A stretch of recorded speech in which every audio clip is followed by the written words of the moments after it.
Hi, welcome back. So in this video, we are going to discuss how to detect and handle heteroscedasticity bias in your regression model. So first of all, I would like to remind you that heteroscedasticity implies that variance of the error term is not constant. And informally, it means that the dispersion between the predicted value of the variable and actual value of the variable is not the same. So as you can see, it's relatively low here, and then the magnitude increases. So of course, it's not enough to conclude on the presence of heteroscedasticity, but just based on this visual trend, we can say it is extremely likely. So there are several causes for heteroscedasticity.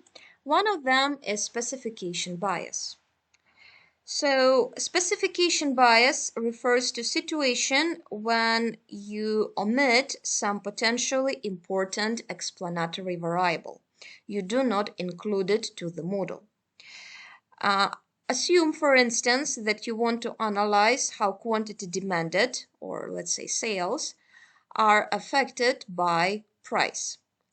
So obviously, based on the theory, we can expect that higher price should result in smaller quantity demanded and vice versa.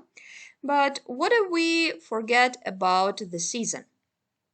So for this specific good, let's say ice cream, season plays an extremely important role.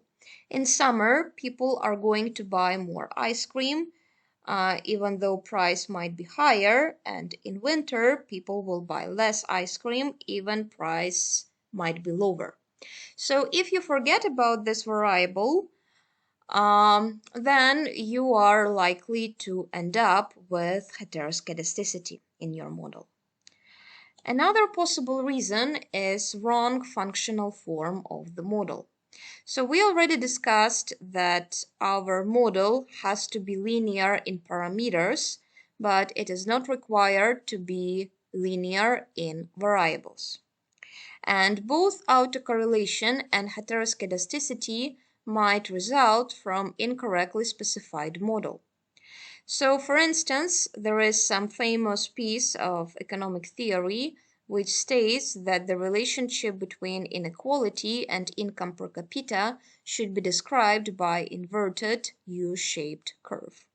So inequality will increase together with income when income is relatively low, but then after some turning point, inequality will decrease as income increases. So if you deliberately ignore this fact and you still assume that your model should be linear in variables, not only in parameters, you are likely to end up with autocorrelation or heteroscedasticity or both of them. So when it comes to the formal test for detecting heteroscedasticity, most frequently we use Broch-Pagan test for heteroscedasticity. And in this test, the null hypothesis states that error term is homoscedastic, and the alternative hypothesis states that it is heteroscedastic. So in this case, in this particular model, we should reject the null hypothesis in favor for the alternative hypothesis. In other words, this model is biased by heteroscedasticity. Okay, so thank you so much for watching. That was it about heteroscedasticity, and see you in the next video.